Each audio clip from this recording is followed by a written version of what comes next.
وبركاته. كبسولة في كبسولة بيزنس. النهاردة هتكلم عن موضوع مهم جدا، كل الناس بتسأل عنه، كل أصحاب المحلات التجارية بيبقى هدفهم ده.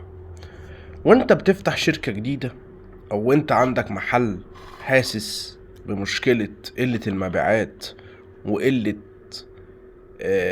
تحليل كمية المبيعات في البيزنس، بنلجأ لروشتتين ومعيارين أساسيين. أول معيار، أولا إن إحنا نشتغل ونحط خطة إن إحنا نخلق عميل جديد يدخل يتعامل مع المؤسسة. تاني نقطة، إن إحنا نحاول نخلي العميل القديم عميل جاي المؤسسة لأنه مهتم بالعمل لدينا. يمكن تاني نقطة صعبة جدا، تاني نقطة صعبة جدا. هقول لحضرتك ليه. لأن أنا النهاردة عشان أخلق عميل جديد هقدم له المنتج بتاعي أو هقدم له منتج جديد أو منتج منافس في السوق، ولكن العميل المهتم عشان تخلقه للبراند لازم يكون عندك فرد للمحتوى بتاعك بشكل جيد على التسويق الرقمي، او بتشتغل بنظام التسويق بالمحتوى على الفيسبوك. وللأسف الشديد بنشوف براندات مثلا او مطاعم احيانا من اللي لسه بادئه جديد فاكره انها لما بتفتح احنا كده فتحنا ونجحنا، فالعميل هيجي على طول. العميل عمره ما هيجي على طول.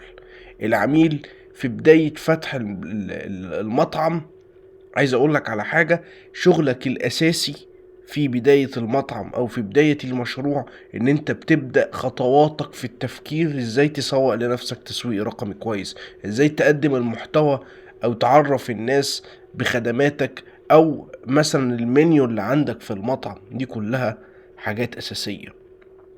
زائد فتح المحل مش معناه ان احنا هنرتاح وهنقعد والعميل هيجيلنا، ولو ما جالناش احنا مدين نفسنا فترة 6 شهور عشان نتعرف. مفيش الكلام ده. احنا في وقت وفي عصر في تطور رهيب، في منافسة جديدة جدا على اي براند، على اي مجال، على اي نشاط.